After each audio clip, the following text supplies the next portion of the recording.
Bom dia a todos! Vamos dar continuidade ao capítulo 4, falando um pouquinho sobre propriedades e transformações da matéria. As transformações da matéria ocorrem o tempo todo, envolvendo diferentes tipos de materiais em diferentes quantidades.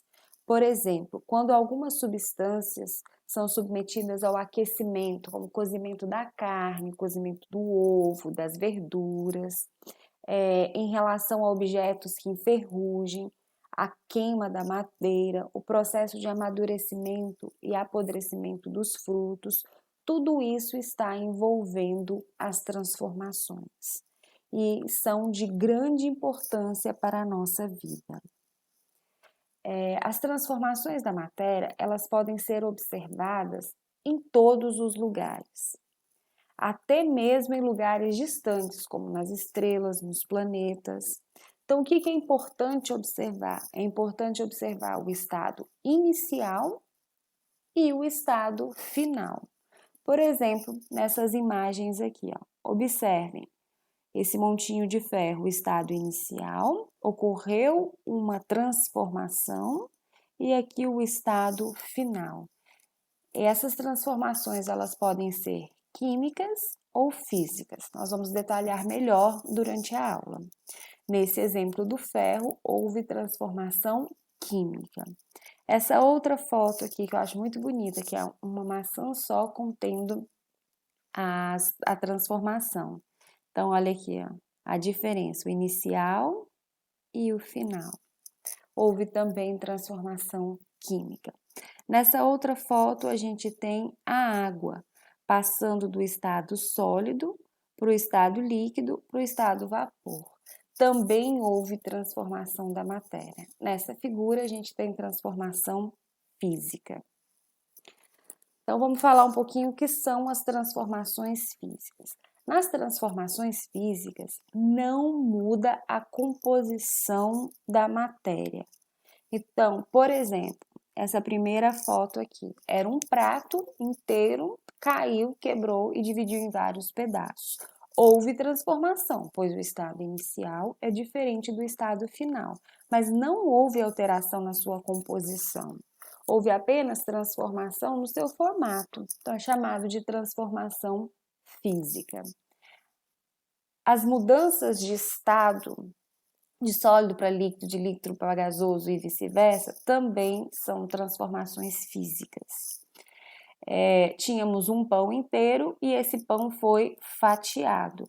Houve transformação física, mas a composição dessa fatia é a mesma da composição dessa fatia, que é a mesma dessa. Então, não houve alteração na sua composição, houve alteração apenas no seu formato. O processo de derretimento do sorvete também é outro exemplo de transformação física. Então, há mudança de um estado físico para o outro, sem alteração no aspecto material, sem formação de novos materiais. Já as transformações químicas, ocorre transformação em novos materiais, com propriedades específicas diferentes.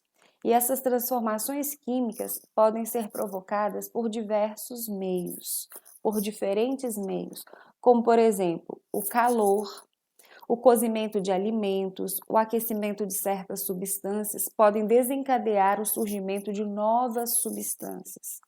Por ação da eletricidade, como por exemplo a eletrólise da água, por ações mecânicas, por exemplo, explosivos, o acendimento de um palito de fósforo, por ação da luz, o processo de fotossíntese, de fotografias. A luz, ela é capaz de transformar algumas substâncias em outras, ou pelo contato com outras substâncias, como a gente vê aqui nessa foto. O simples contato físico entre duas ou mais substâncias pode resultar em uma transformação, provocando o aparecimento de novas substâncias.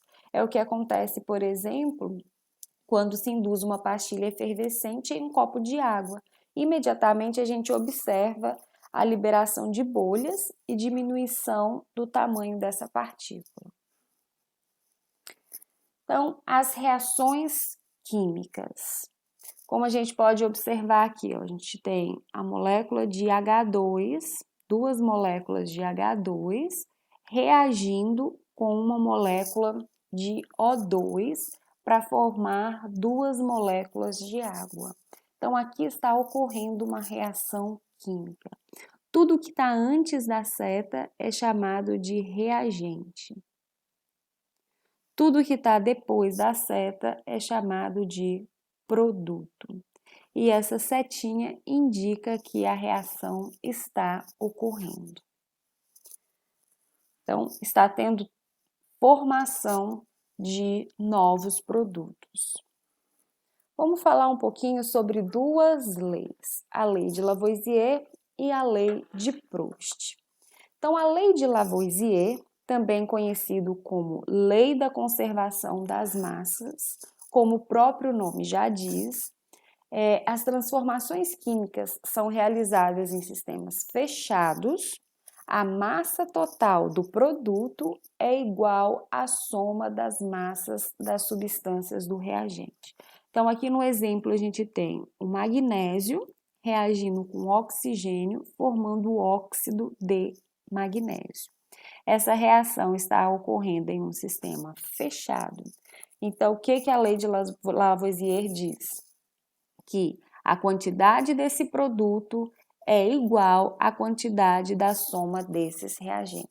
Então, tem conservação das massas, nada se perde num sistema fechado. A lei de Proust, também conhecida como lei das proporções constantes, ela afirma a lei de Lavoisier, que tem que ter a conservação das massas. Observe aqui no primeiro exemplo, 1 grama de nitrogênio reagindo com 4,66 gramas de hidrogênio, formando 5,66 gramas de amônio. Somando isso, dá exatamente esse valor. Então, está de acordo com a lei da conservação das massas. Mas, além disso, existe a proporção entre esses reagentes. Observem aqui, se a gente dobra esse reagente também dobra e esse produto também dobra. Se a gente triplica a quantidade desse reagente, a gente também triplica a quantidade desse, que também triplica a quantidade desse. Então, além da conservação da massa, existe uma proporção constante entre os reagentes e o produto formado. Vamos falar um pouquinho sobre o que são substâncias simples e o que são substâncias compostas. As substâncias simples, elas não se decompõem em outras substâncias diferentes, por maior que seja a energia fornecida. É o caso, por exemplo, do gás hidrogênio, do gás oxigênio, do gás nitrogênio, do gás ozônio. Então, por mais energia que você coloque nesse sistema, não vai decompor em substâncias diferentes. Então, a substância simples, ela é composta apenas por um tipo só de elemento, independente da quantidade. Ó, nós temos 3 oxigênios aqui, mas ela sempre vai decompor em apenas oxigênio. Já substâncias compostas se decompõem em 2 ou mais substâncias diferentes quando recebe energia. Então, por exemplo, o ácido clorídrico, ele recebe uma energia, ele pode ser quebrada em 2 substâncias diferentes, hidrogênio e carbono.